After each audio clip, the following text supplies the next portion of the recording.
Hello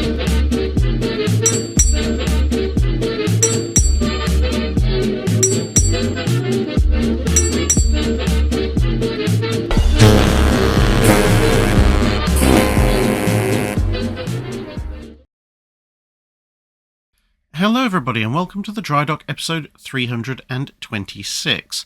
This month is one of the semi-irregular catch-up months where we take questions from 2 weeks at a time so that we claw back the weeks that we're missing when we do the Patreon Drydock. So this week the questions are taken from guides 398 and 399 on the Imperial Japanese Navy's I-13 or Type AM class submarines and the Town class destroyers.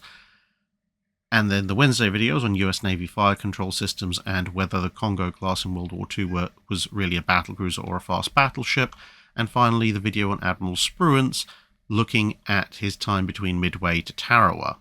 BK Zhong asks, exactly why did the Japanese think their entire flawed strategy of submarine screens as dedicated capital ship killers was a good idea? Yes, they were trying to make up for limited capital ship numbers, but they had far saner ideas for doing that, such as their advancement of carrier strike doctrine. Even their ultimately infeasible massed night torpedo attack doctrine ended up being somewhat more viable than their submarine doctrine. So why didn't they just stick to those ideas instead? More broadly speaking, the Japanese stuck to using submarines instead of diverting their attention to those other units because submarines are proven to be very practical weapons in the First World War in a variety of circumstances. Of course, learning exactly which circumstances they were really useful in is a separate thing that everybody was trying to do, but you obviously should note that by the end of World War I and then going into the 1920s, basically everyone who was still allowed to build submarines was looking quite seriously at some kind of fleet or fleet killer type submarine. It usually just didn't work out very well for most people. In fact, strangely enough, I guess partly because of the design constraints for just operating a submarine in the Pacific and partly due to just having the right designers in the right places, the Japanese actually hit on the, technically speaking, winning combination for a long-distance attack submarine sooner than the US Navy or the Royal Navy did, albeit how you use such a vessel that can travel extremely long distances with a large torpedo load is a separate matter. When it comes down to the tactics, part of it was simple necessity, because their main objective was obviously attacking the United States, and even with their secondary objective of potentially having to fight the UK, neither of those countries presented the kind of mass merchant shipping attack opportunities that were experienced in the First World War in the Atlantic, for example. The US simply was broadly self-sufficient in most things and therefore didn't need vast amounts of shipping to head over to it, and what shipping it did use in terms of trade and so forth, generally speaking, wasn't operating particularly close to Japan. You've got to remember with the Kriegsmarine and before it the Kaiserliche Marine, the trade that was coming into Britain was very heavily attacked in its last stages in essentially the western approaches and shortly outside of that, which was relatively close to, depending on the war, wherever Germany had its submarines based. Obviously in the Second World War there were more attacks in the mid-Atlantic and out on the western Atlantic, but as a proportion, certainly in the first part of the war, there was still quite a lot of attacks relatively close in.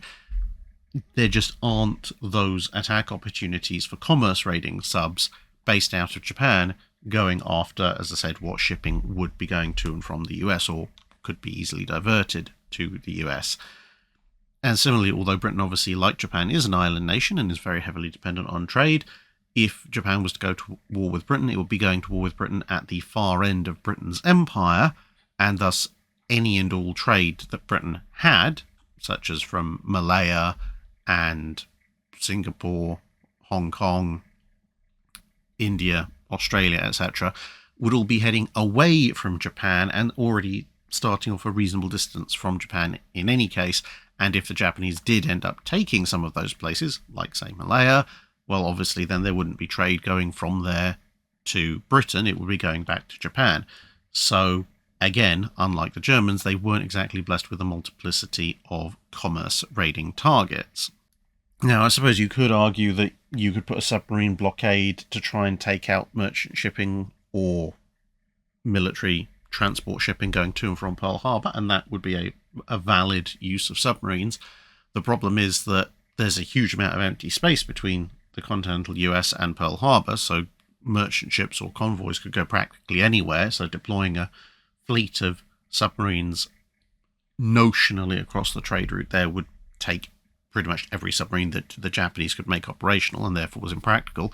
The other option was to ring Pearl Harbor with submarines, or ring the Hawaiian island chain more generally with submarines, and catch them as they came in, because ultimately they have to come into Pearl Harbor or leave Pearl Harbor.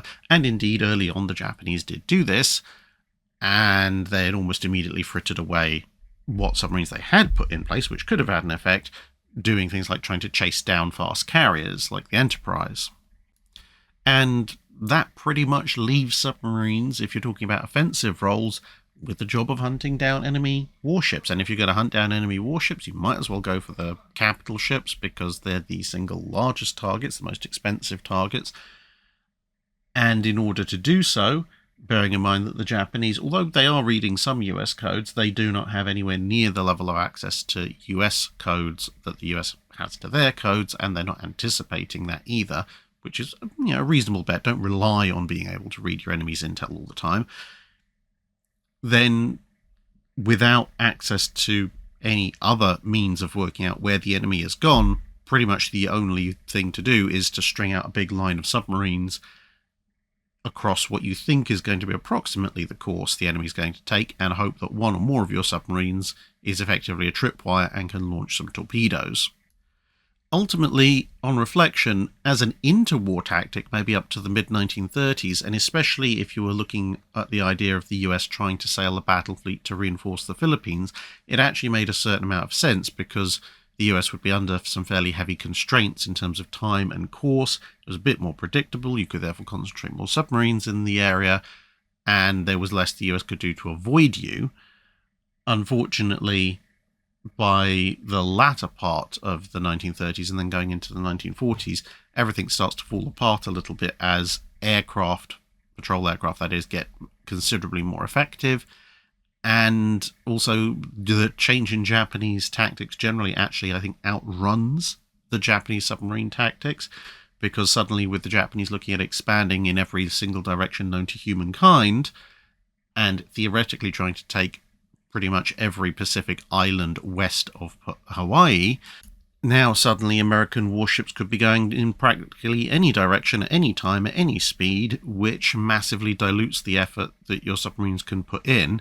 And of course, because now the Americans are not quite as time constrained in most cases, that's kind of operations of their choosing, not only do you have to sit around and wait, but the Americans can sanitize the way ahead of very specific operations in a way they couldn't if it was the early to mid-1930s and they were trying to rush a battle fleet to Manila.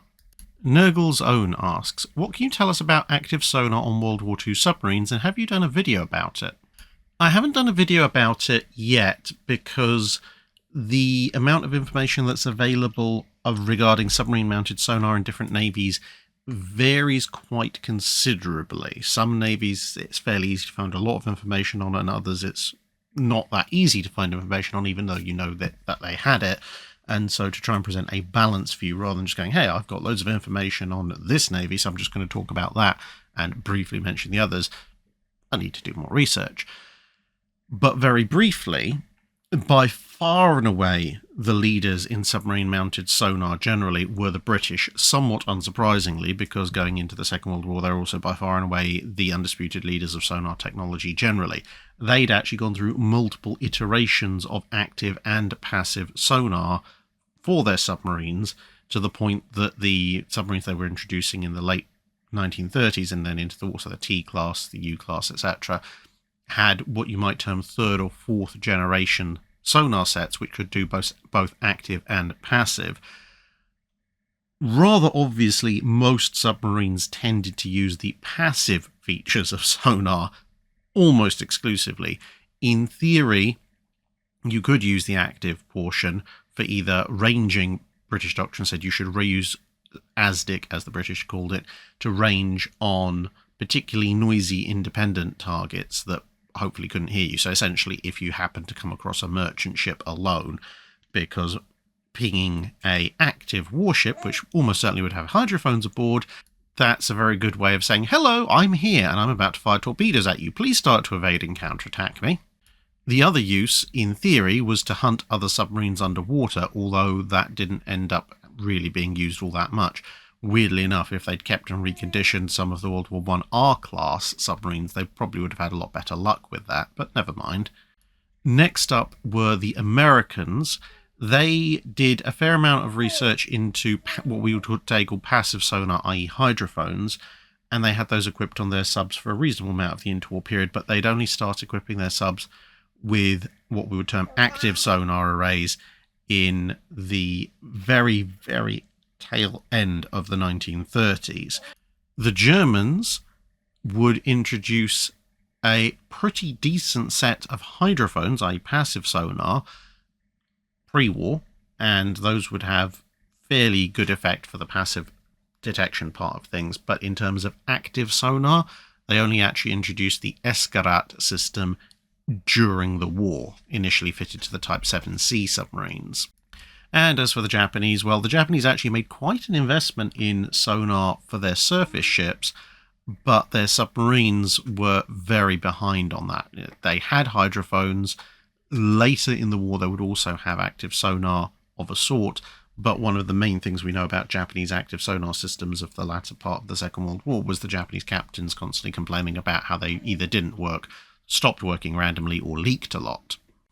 Now, you have to bear in mind that there are also other active sound-generating devices on a submarine which are introduced at various points, mostly pre-war, although some during the war. The one that you'll find on almost all subs pre-war is an echo sounder, which is technically a type of sonar, but an extremely short-range one, and therefore not really useful for detecting ships or submarines. Also tends to be pointed directly down for obvious reasons.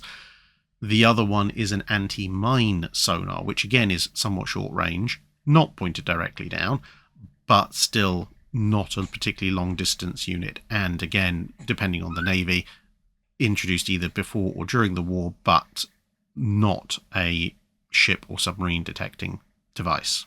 But broadly speaking, while active sonar was useful in certain specific situations, the single biggest problem was that almost every anti-submarine escort going at least had hydrophones, if not active sonar or ASDIC, and of course the vast majority of warships generally would have hydrophones of some description aboard, especially if you're German, and that meant that even if you did have active sonar on your sub, it wasn't really something you would use all that often because of the aforementioned submarines need stealth, and what's not very stealthy is pinging away with a high power sonar, telling everyone that you're there and looking for them.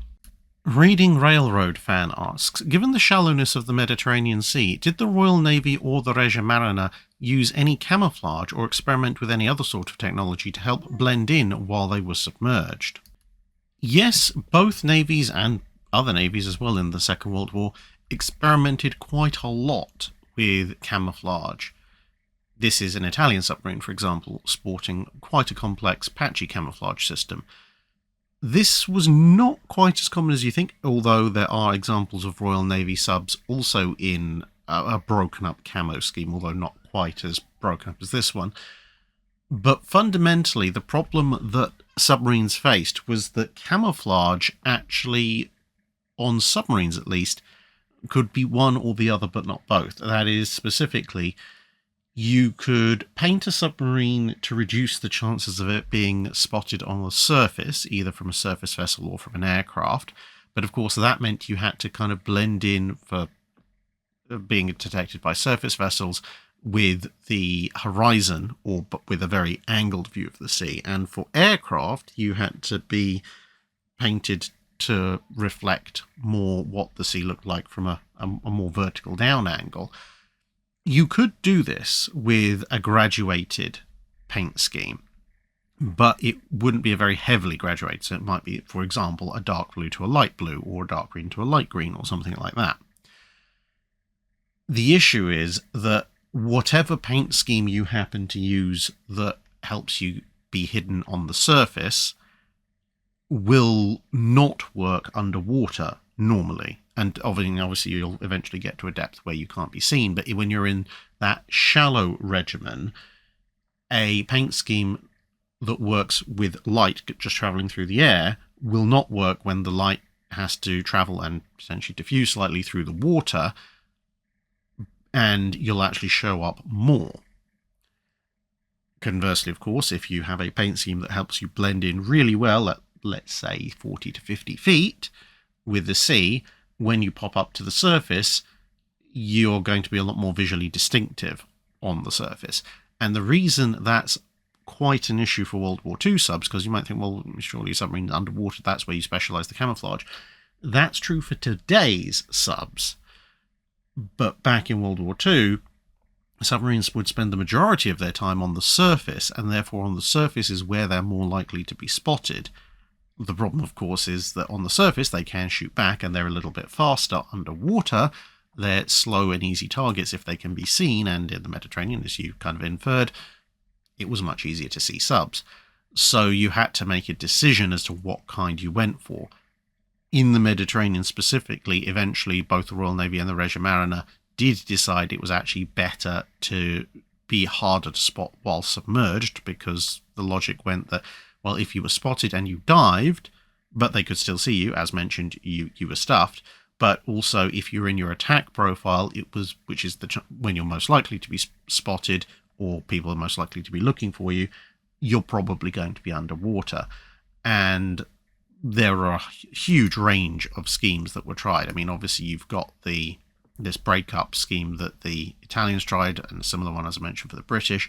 But the British would also try varying shades of green, because Mediterranean seawater, a lot of the time, especially in bright sunlight where, spotting a sub 30, 40, 50 foot down might be possible, tends to refract green quite a lot, unlike the really, really deep ocean, which might refract closer to blue.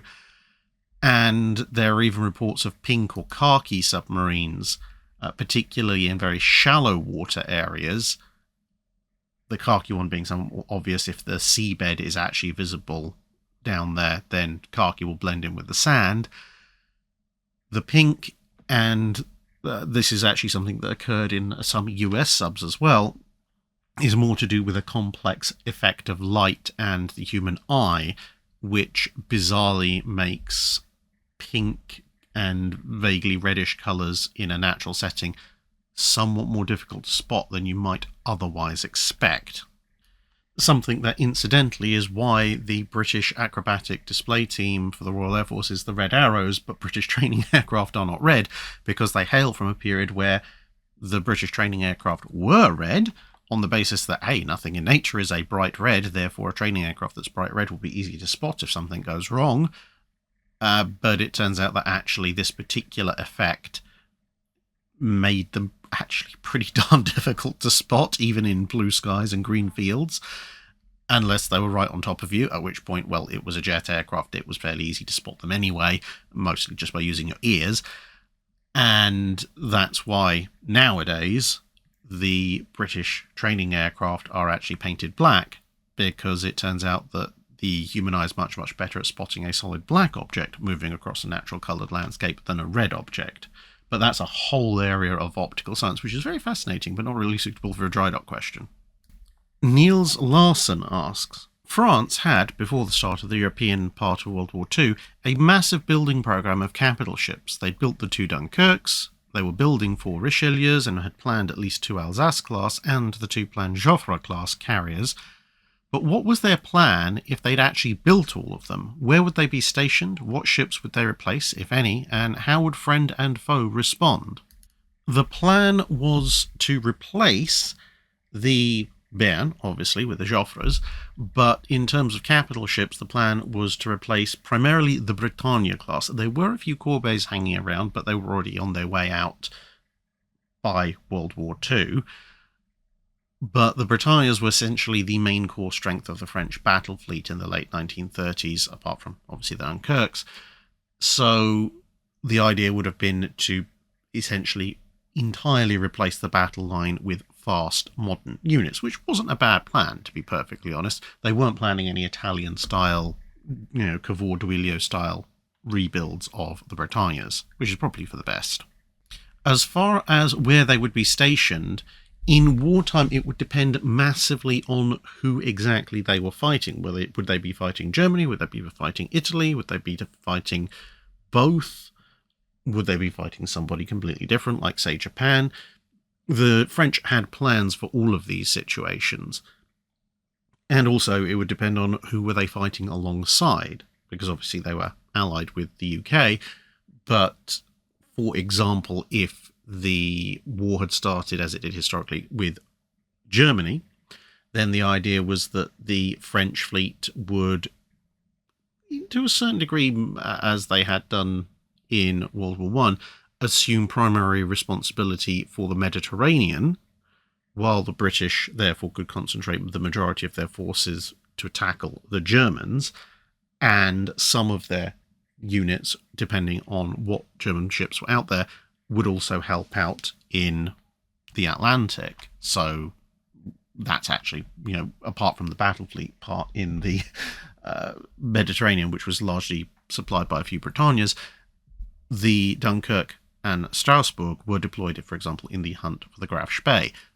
But if the war had opened with the Italians and the Germans sitting out for the minute, then obviously you just put all your ships in the Mediterranean because that's where the Italians are. They're not anywhere else. And so on and so forth. In terms of how friend and foe would have responded, well, as far as the British were concerned, because they were allied with the French, the stronger the Marine Nationale was, the better, because that meant the larger a combined allied fleet. And the British weren't exactly all that worried about being surpassed, because even if you assume that, let's say, Dunkirk counts as a full capital ship, I'm more of the opinion she's a battle cruiser. Strasbourg's more the small battleship, but nonetheless, let's assume that everything counts. So 2 initial Alsace class, 4 Richelieus, obviously Gascogne and Clemenceau, in addition to Jean Bart and Richelieu, and the 2 Dunkirks. Well, that's 8 ships. Well, the British were already planning to build 5 King George V. They were planning to build 6 Lions. They were also planning to build an unspecified number of Vanguards, at least 4. So at that point, they're already up to 15 modern fast capital ships, not counting any modernizations of Renown, Repulse, and Hood, plus the modernized Queen Elizabeths, and whatever would come after that, because by the time France went on to building more than 2 Alsace class, you'd be looking at a Lion successor, almost certainly, if World War II hadn't broken out. So, yeah, the British weren't exactly worried about getting surpassed in any way, shape, or form.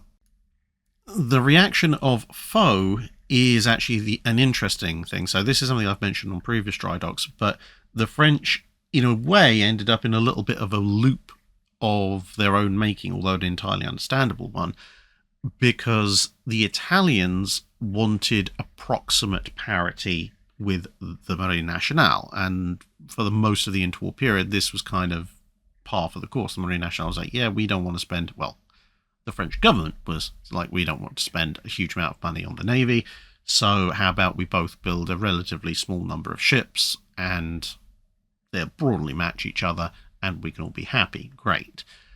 Unfortunately, as with many things in the 1930s and 1940s, the Nazis had to go and ruin everything, because the Germans started building their own ships, building up the Kriegsmarine, and the French rightly saw that as a threat. So suddenly, the French were not just building to match the Italians, they were also building to counter the Germans. Now, of course, that meant they were, to a certain extent, building a navy that had to try, at least, to match both. They weren't actually going for a 2-power standard against Italy and Germany, but they were now designing and building to respond to the threats presented by both navies. And this kicked off, as I said, a bit of a loop, because the French started to build the Dunkirks to counter the Deutschlands. Then the Germans started to build the Scharnhorsts in part to counter the Dunkirks, although not entirely. But now that the Scharnhorsts existed, the French had to upgrade the Dunkirk design, which is why Strasbourg is so much more heavily protected than Dunkirk. That was done mid-process because of the existence of the Scharnhorst. And then the Italians are sitting there going, that could be a problem because the Dunkirks, whether Dunkirk or Strasbourg, are obviously superior to the Cavours and Duilios, so we're going to upgrade the Cavours and Duilios, and we're going to start work on the Littorios, which of course meant the French going, Dunkirk and Strasbourg are good, they're not fight off a Littorio good, so we're going to need Richelieus. And also the Richelieus will be very handy at fighting the Scharnhorst and potentially also the Bismarck, so we're going to need to build a fair number of them, and then obviously the Alsaces, and then the Italians initially, which had built a pair of Littorios, went, oh no, now the French potentially have the Dunkirks and Richelieu and Jean-Bart, we need to build more Littorios, which of course means the French going, but now we need to build Clemenceau and Gascogne, and off you go. So yeah, it's comedic to a certain degree because it was always going to be a self-reinforcing loop until one side or the other gave up, because if the French built a fleet that perfectly matched the Italians, then they would have nothing to counter the Germans, and the Germans and the Italians were allied. But the minute they built anything to counter the Germans, there was a possibility the Germans would build to counter them, which would mean they would have to build to counter the Germans and so on and so forth. But also anything they built to counter the Germans would add to the fleet above and beyond anything that was equal to the Italians, which meant the Italians would then build to counter them, which also meant the Marine Nationale would have to build to counter them, and so on and so on and so forth. Basically, the French had found themselves in kind of the same kind of arms race the Royal Navy would have found itself in had the Germans been allied to another major naval power in the run-up to World War I. Warrant Officer Will asks, why was the US seemingly not concerned by either the Argentine-Chilean naval arms race or the later and larger-scale South American dreadnought arms race? Was the US Navy not worried about the South American navies and therefore didn't have any plans to build up their own forces, or did they have such worries and plans and Congress was just too stubborn to release its stranglehold on their finances? From what I've read, the US wasn't really all that concerned. I mean, they built the Rivardavias for Argentina after all. If they were that concerned, they wouldn't have either gone for the contract or had quite the level of state assistance they got in winning said contract. Essentially what it comes down to is that if you collectively added up the South American naval forces, particularly obviously Chile, Argentina and Brazil, then that could potentially be a force that might worry the US. The US fleet would still be larger and obviously a little bit better organised in terms of operating with its own ships, but it would be a potential threat. However, the arms race was a three-way arms race between those three primary South American countries. I mean, obviously Peru had a navy and so forth, but on a much smaller scale. And so, although the overall numbers of ships in the South American dreadnought arms race, and to a certain extent, much lesser extent, the Argentine-Chilean naval arms race, was relatively large, because they were facing off against each other, the highest chances of them being involved in any conflict was, therefore, against each other. Therefore, you only had to consider any one of them acting out potentially against US interests in isolation, and the US had more than enough ships to deal with that. Plus, of course, any of those powers that did try to pick a fight with the US, obviously not directly in terms of full-out war, but maybe in pushing back on US interests in South America, that would be a weakness that the other two nations would almost certainly pounce on. It would essentially come down to, let's say, if Brazil decided it wanted to push back for a bit more control over parts of the Caribbean, the US can beat Brazil quite handily, at least by the time of the pre-dreadnought race. The ironclad period maybe not so much, but no, let's not go there. But let's say circa 1900, 1905, 1910, the US Navy can easily handle the Brazilian Navy, and there's a reasonable chance that if it did come to some kind of conflict, either the Argentine or Chilean navies, or both, would probably take the opportunity to settle a few differences with the Brazilians. And ultimately, in the grand scheme of things, in terms of numbers of battleships that might show up off the US East Coast or in the Caribbean or any other area the US deemed to be of its own area of interest, the British, the Germans, and to an extent even the French could deploy more ships to those areas, so they were the primary concerns. If you could deal with at least one, if not more of them showing up, then you could easily deal with anything the South American navies tried. Vicky asks, even after ramming had ceased to be a significant part of battle for capital ships, destroyers continue to frequently find themselves in situations where ramming was a good idea, such as battles with surface submarines, extreme short-range actions where they could get too close for even torpedoes to be useful, and that often involved much larger warships than a destroyer's guns had any realistic chance of disabling. So why weren't destroyers of the World Wars equipped with ram bows to give them a greater advantage when ramming the enemy, especially given that ramming an enemy ship without having the advantage of a ram bow could easily wreck the destroyer in the process, as Glowworm, Bory, and others could attest. Unfortunately, the relatively small size of destroyers mitigates against the idea, although in principle it's a good one. Proportionally, the weight of a ram bow would be considerably more of a destroyer's displacement than it would be for a cruiser or a battleship, and that, combined with the fact destroyers have very fine bows, is going to significantly weigh down the front of the ship, so it's going to badly affect the ship's trim. Now, there are a few ways to counter that. You could make the bows fuller, you have more buoyancy, but then that's going to reduce your top speed. You could put counterweights in the stern, but that's going to increase the ship's overall displacement even more than just sticking the ram bow on is going to do. Or you could make the ship overall larger, which obviously will make it more expensive. And you're talking about doing this on a class of ship which, far more so than cruisers and battleships, which are much, much bigger, has to account for every single spare ton. And of course, any increases in weight or draft, etc., are going to affect the ship's speed, as well as potentially any design changes to the bow. And speed is the destroyer's main asset, apart from obviously its torpedoes.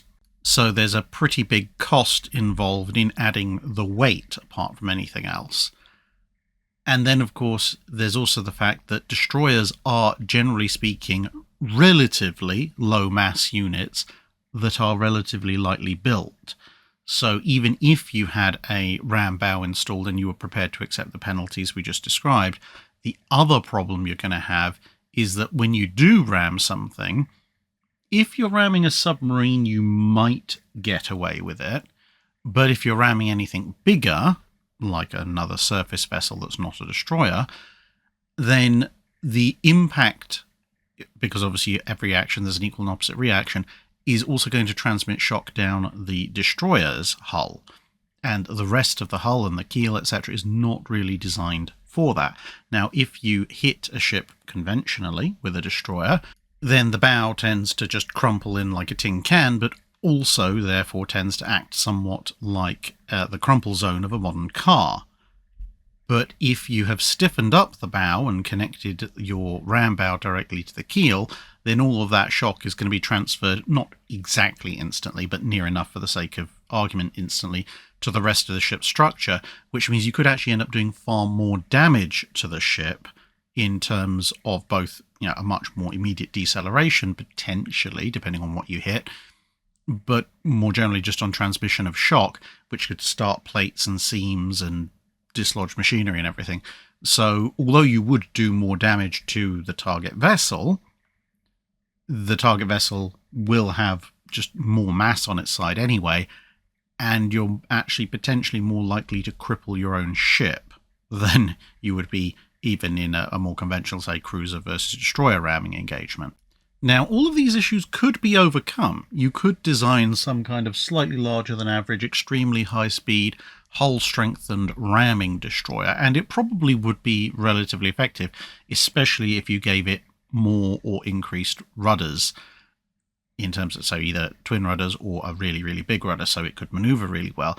That would probably do relatively well against submarines, and if it had to ram a bigger enemy vessel, then it would probably do a reasonable amount of damage, but you would be building a relatively expensive ship that would have to make sacrifices elsewhere, probably, I would estimate, in the form of gun armament, maybe even not having rotating torpedo launchers, maybe having fixed forward or mostly forward ahead launchers, because after all, that's the direction it's going to be going at the enemy in any case.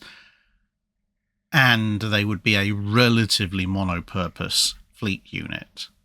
So potentially something the Royal Navy could have looked into in the 1900s, in the run-up to World War I, but not something a Navy that's strapped for cash or needs every ship to be filling as many roles as possible could really afford. Fergus Carlton asks, I was wondering if you'll be continuing the book recommendation series. I'd love to see a learning about the Regia Marina in the future.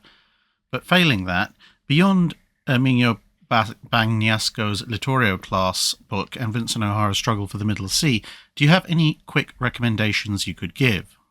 I don't know if I'll be continuing with the book recommendation series specifically. They didn't tend to get that many views, and honestly, I was also running out of entire navies to look at. So, I mean, I might do like maybe a once a month book review video separately. Maybe that'll be a third Friday video, but perhaps looking at one newly released book and one older book that I can recommend, perhaps in a lot more detail. Let me know in the comments below if you'd like to see that. That's also an opportunity, obviously, therefore, for me to work with publishers to give you the heads up on books that are coming out ahead of time.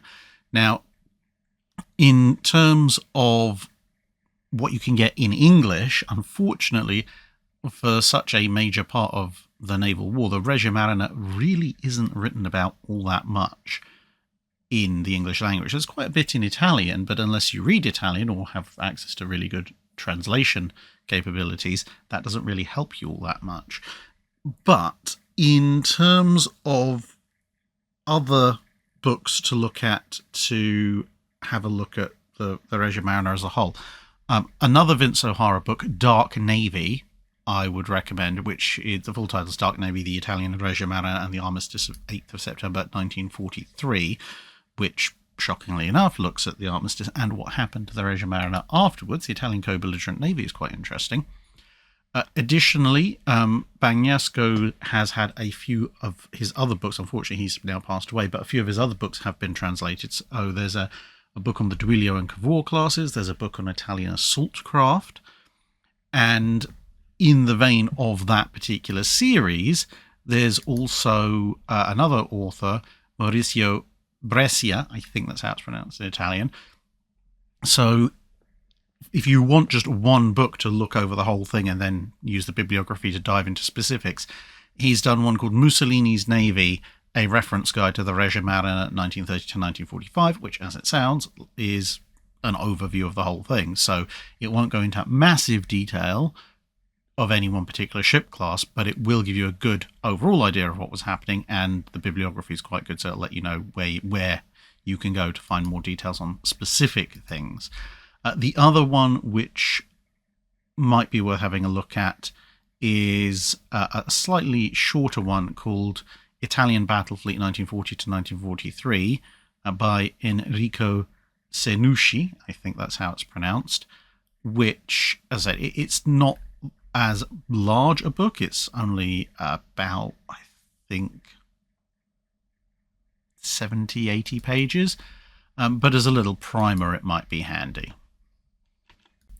JB Epsilon asks, given the issues that many three-deckers had with their lower deck gunports being unusable in heavier weather, and considering the greater hitting power of bigger guns, why didn't they instead build heavy two-deckers with a uniform heavy armament?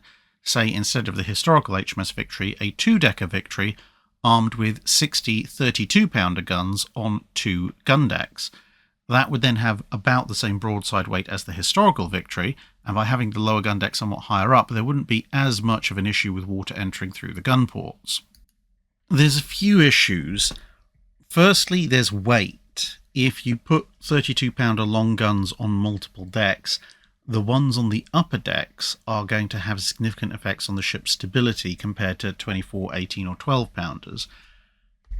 Now, the individual weight difference might not seem all that much, but roughly speaking, for every 3 32-pounders on average, because they were 32-pounder long guns did come in a variety of weights, but on average, every 3 32-pounders equated to 4 24-pounders in weight, if we're using the next step down, if you like.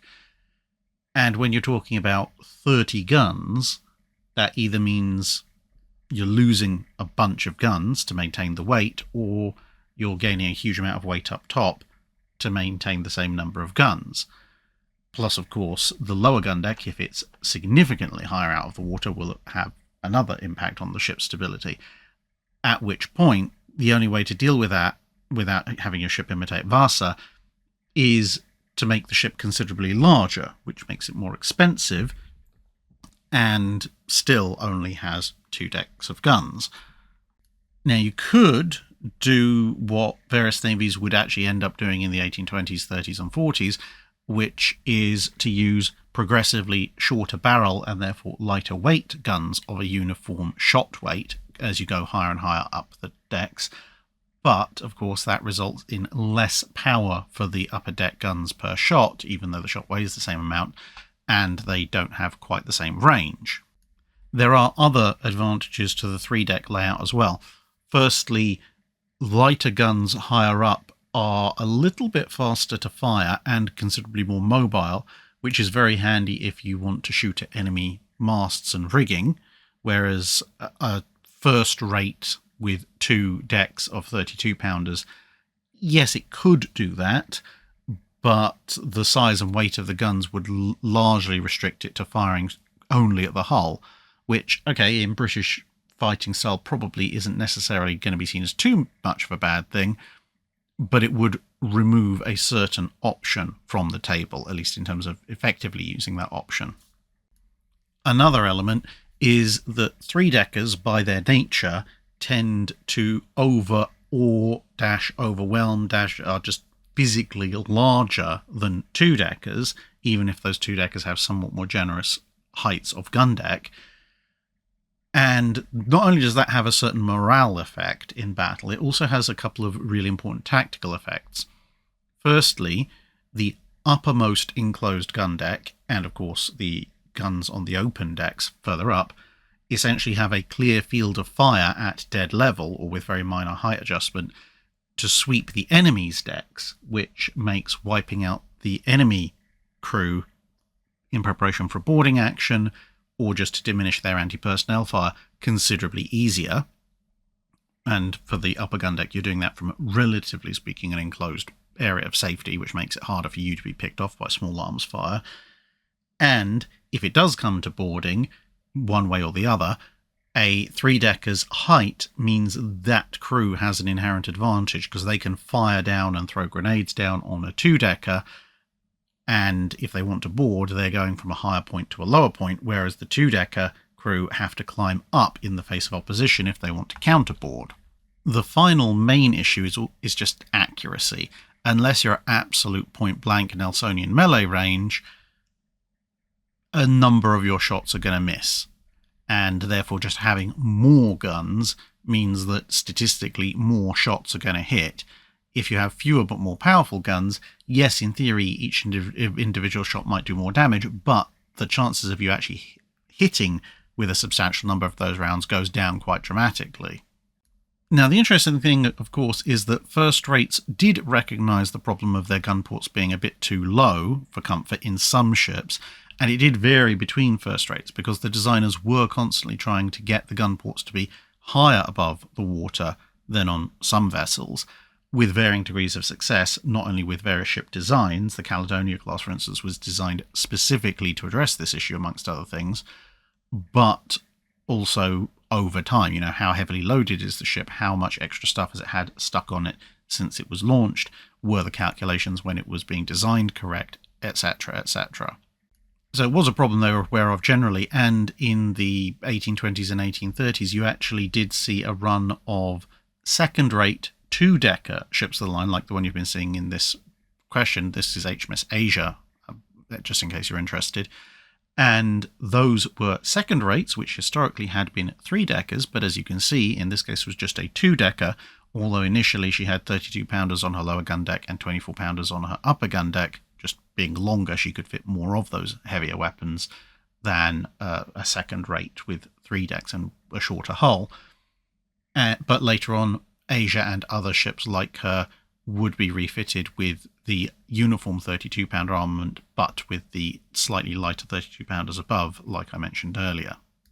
Seb Dove asks, letting tragedy happen, were there any notable occurrences during the Second World War where Allied commanders were left with no choice but to let an attack happen on troops or a convoy, etc., where they were aware the attack was coming, but they had to maintain the security of the intelligence source?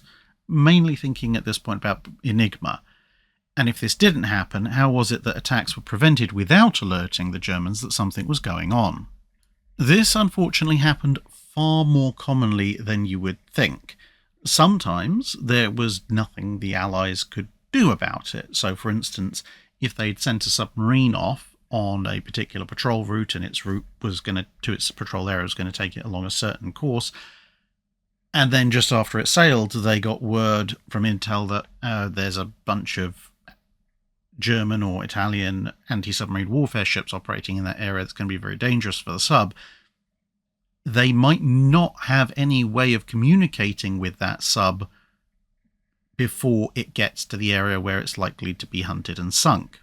So in that case, it's not necessarily a willing sending them into danger, but they have information that could save the sub, but they may not, depending on the check-in schedule of the submarine, have the ability to actually act on that data.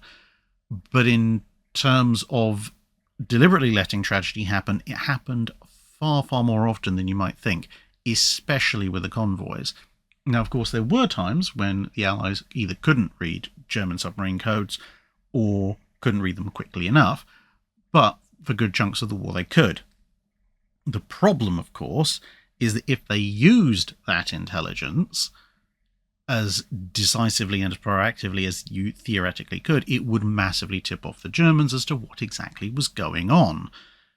So they had a bit of a catch-22 of, do we let the convoy proceed, in which case we might as well have not had the intelligence and it's a wasted effort, or do we send the convoy and its escort instructions and risk the Germans cottoning on that, hey, these convoys seem remarkably well prepared, or they keep dodging our submarines? So they had to try and strike a balance. Some of that would involve giving course corrections for a convoy. So if a convoy, let's say, has just sailed from Halifax heading to Liverpool, if Allied intel goes, hang on, there's a U-boat wolf pack waiting for them, let's say 10 days sailing away, then they could quietly send signals, probably by telegraph, i.e. via physical cable rather than by radio, to Halifax, which could then either relay them to the convoy via shortwave radio, or if it hadn't quite left yet, physically, suggesting that maybe they just want to alter course by a degree or two slightly north, let's say. Now, the Germans, obviously, they know what routes the convoys are sailing on approximately, but a course error of, well, quote-unquote error of a few degrees at the start of their route might see them several hundred miles, quote-unquote, off course by the time they get to the mid-Atlantic or the eastern Atlantic, which might result in them missing the German Wolfpack entirely, which is, of course, a good use of intel. But there's only so many convoys that can go slightly astray before it starts to look like a pattern. So you can only use that so many times. Another way, which is also what the Allies would use in fleet operations against the Regia Marina, for instance, would be to say, okay, we know from intel where a Wolfpack or a fleet is.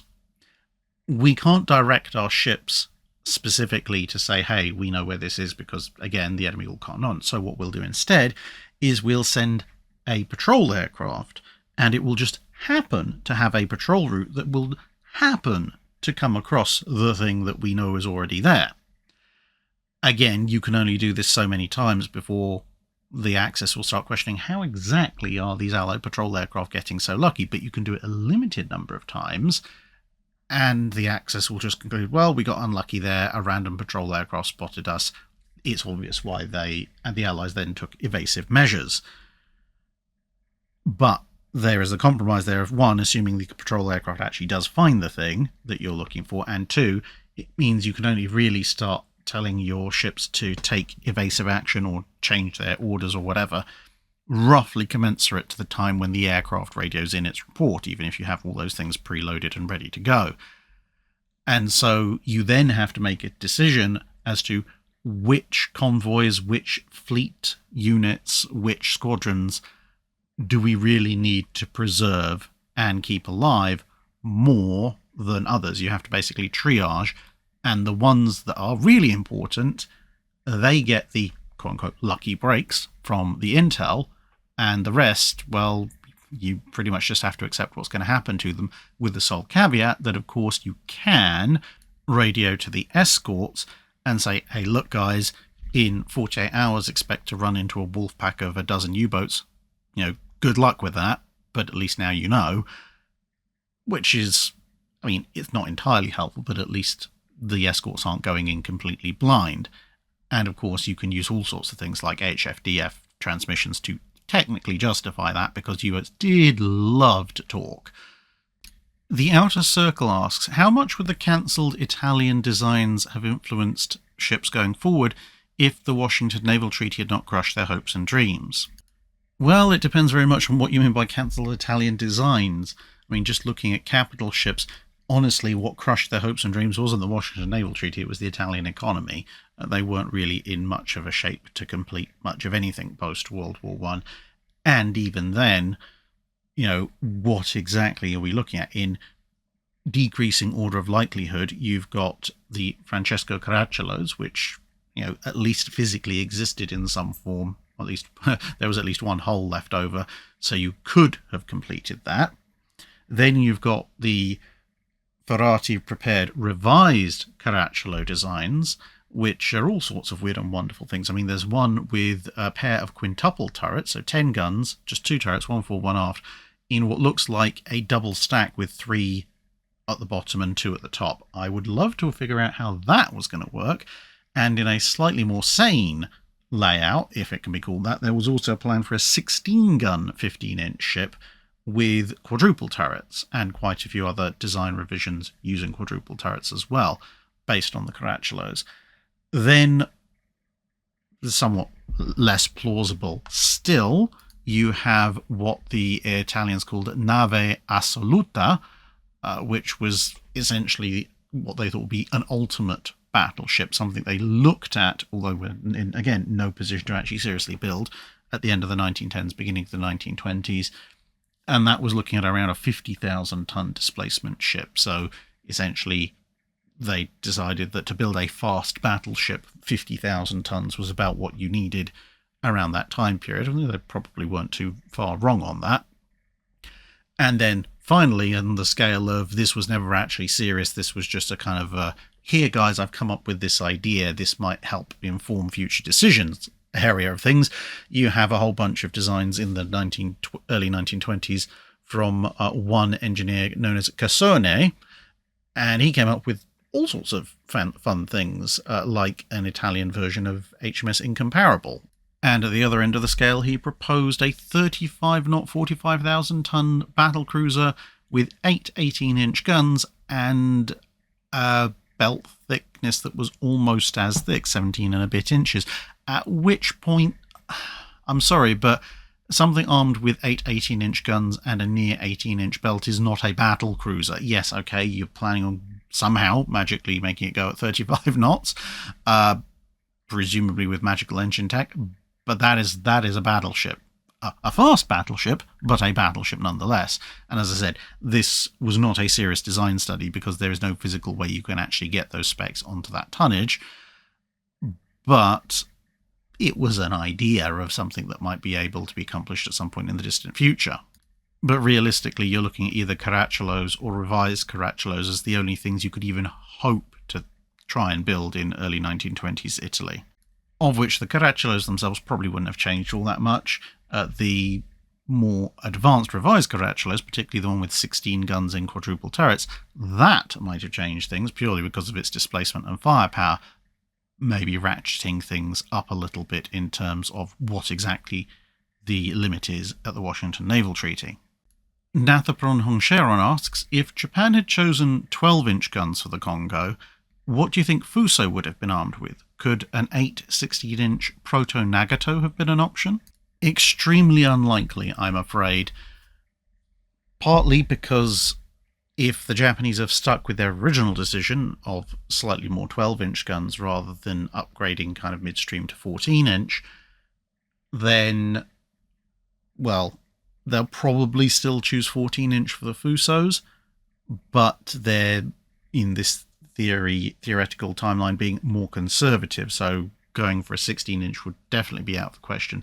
There's also some question about, given that the design decisions for the Fusos are being taken in 1910 and 1911 because they start construction in 1912, whether anyone can actually seriously offer them a 16-inch gun. There is a 16-inch gun listed as a potential purchase option in 1913, but that's the year after the Fusos have been laid down.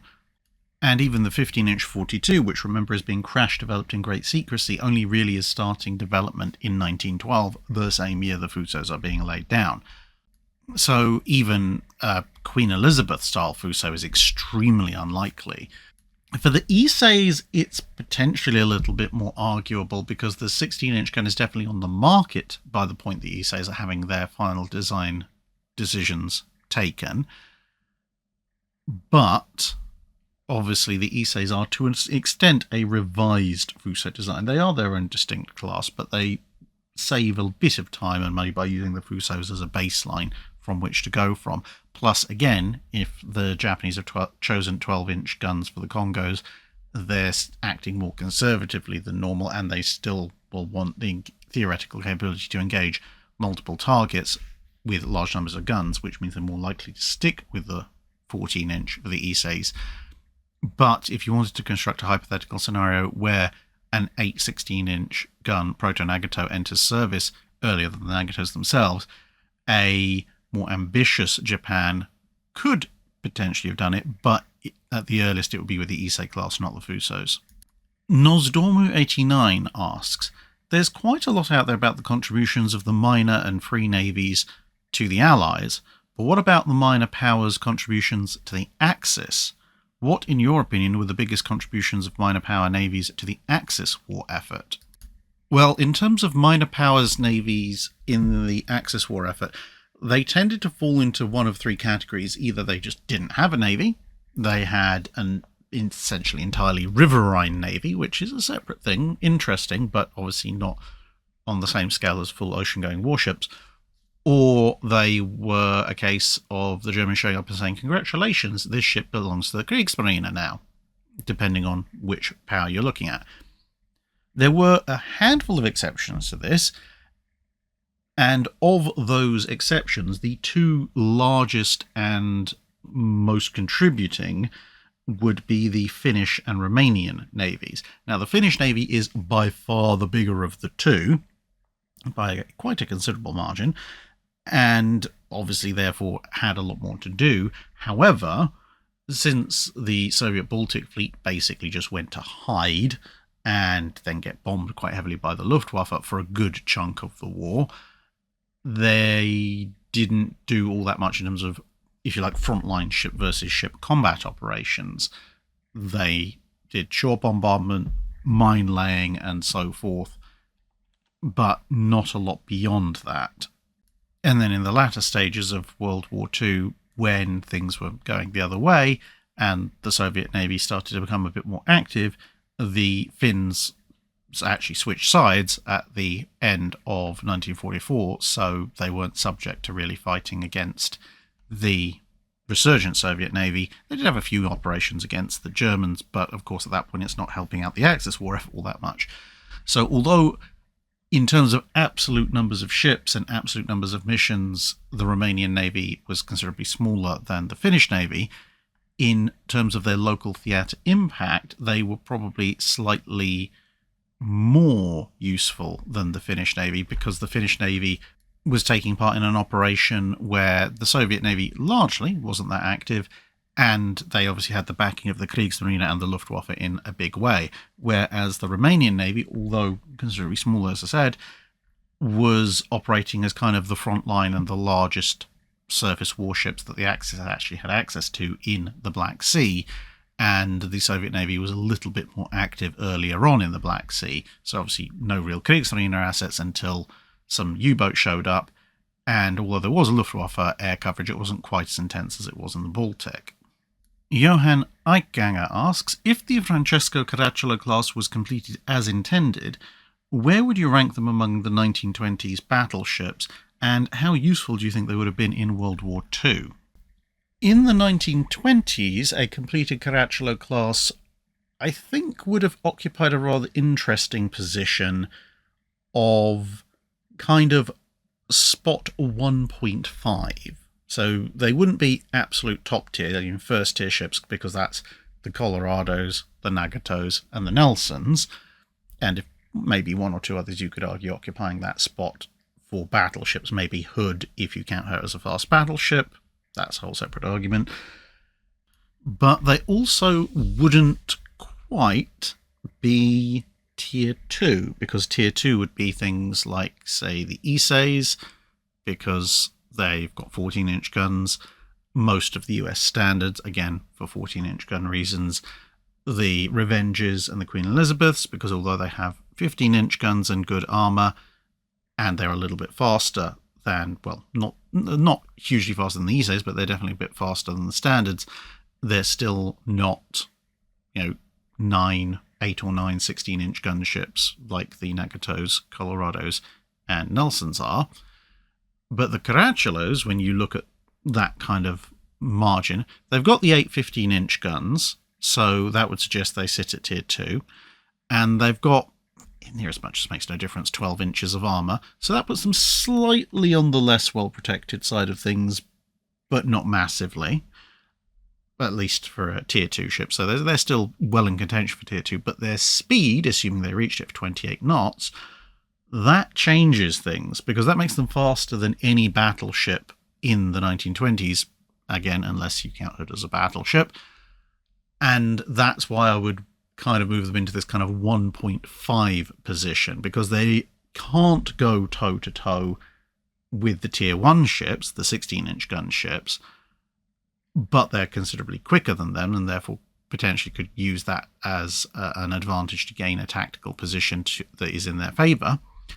But also they are, although slightly less well protected than some of the ships I put in tier 2, they have roughly equal firepower, and that speed definitely helps at that point. The interesting thing, of course, is their utility would go up quite a bit in the Second World War. Now, again, they're not necessarily going to be absolute top-tier frontline battleships comparable to the King George V's, North Carolinas, etc., or indeed the Littorios, but they're going to be a heck of a lot closer than the Cavors and the Duilios are. For one thing, again, 15-inch guns as opposed to 12 or 12.6-inch. The belt armour, again, is not spectacular, but it's a bit better than the Duilios and the Cavors, and it'll do decently enough providing they stay at range, which we know is the Italian style at the time. There is potentially the possibility of swapping out their 15-inch guns for the newer ones that the Littorios use, although that's perhaps a little bit more questionable. But they definitely have a good potential for upgrade and modernisation, because they won't need anywhere near the same degree of modernisation as the Duilios and Cavors, which almost certainly would have been scrapped in this scenario, because their baseline speed is 28 knots, so they can either retain that 28 knot top speed and have lots of other stuff done to them by replacing their machinery, which would put them in a very useful fast battleship situation, or if the Italians wanted to throw something like the money they put into the Duilios and Cavors and do hull extensions and new machinery and so on and so forth, they could potentially be brought up to match the Littorios in speed, thus being able to operate as a uniform main battle line, and also put them as slightly faster than most modern fast battleships, with a decent amount of surface-to-surface armament. There's plenty of space stripping out all of the casement 6-inch guns to put in a decent secondary battery, probably of 90mm guns, knowing the Italians. And then they'd be pretty useful fast capital ships at that point. Certainly something that even a treaty battleship would have to think seriously about confronting, even if they might have a slight advantage due to slightly more modern design and probably slightly better armour. And finally, Patrick Donnelly asks, what are some of the most notable "it'll never catch on" moments in the period covered by the channel? Submarines were certainly viewed as this for a good long while. I mean, there were attempts, fits and starts in the latter part of the 19th century to get submarines into regular service, but even when the larger navies started to accept submarines, at least in theory, into service, you can kind of see where a lot of people were coming from in, say, the late 1890s and very early 1900s, because submarines at that point were very small, very slow, exceptionally short range, and yeah, in theory they might make fine harbour defence craft, but something with that kind of capability is never going to be useful on the high seas, except of course then submarine technology massively advanced in the 1900s, so the 1900 to 1910 period, and then perhaps even more spectacularly from roughly 1910 to 1914, because you could make a fairly decent argument in, let's say, 1908,